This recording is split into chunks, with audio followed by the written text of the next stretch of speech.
Hi, my name is Mike Lickteig. I'm a writer, an artist, and an online entrepreneur. I'd like to talk with you for a moment today about a specific situation that limits visual artists' ability to make a living. Unlike a writer or an actor or a musician, a visual artist is limited by scarcity. Their work is in part defined by how rare it is. Nobody wants a painting if there are 2 million copies of it out there. That doesn't affect the latest Taylor Swift CD, for example. It doesn't affect the latest Harry Potter book. Millions of copies of these things can exist, and they're still considered valuable. They're still considered worthy of ownership. People want them. But if there were 10 million copies of Van Gogh's Starry Night, what would their value be? In the way things are set up right now, there would be virtually no value to 10 million copies of Starry Night. Part of the thing that makes it worth so much money is it's one of a kind. And part of the problem is that's what makes it difficult for visual artists to spend their time in a way that allows them to make a living. You have to get a pretty good price for a painting if you're going to work 10 or 20 or 30 or 50 hours on that painting, and then you have one opportunity to sell it to the highest bidder. That would never even be considered in the music business. Nobody would sell master tapes to a Fleetwood Mac song to the highest bidder.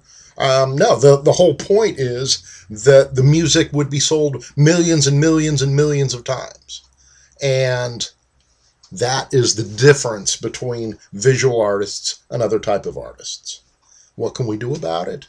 There's one thing that we can do. We can try to value the art for what it is, not how scarce it is. If we like a piece of artwork, if we like a painting, there's no reason we can't like a copy of that painting just as well.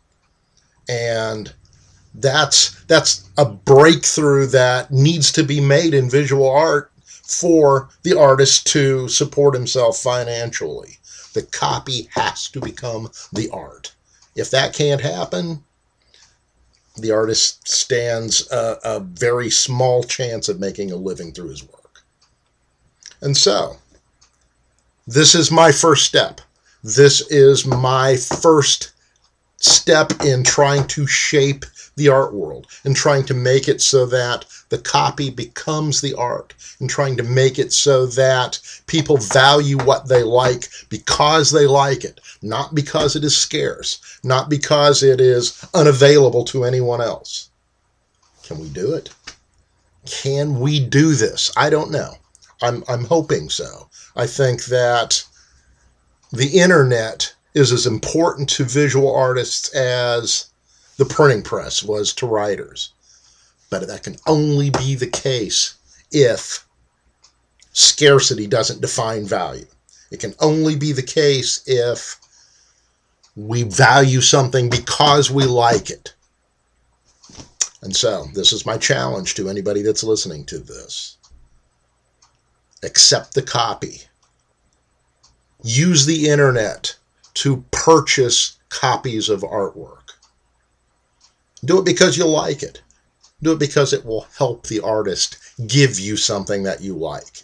It will contribute to an upward trend in the universe. It will contribute to adding beauty, adding value to everything around us. What could be better than that?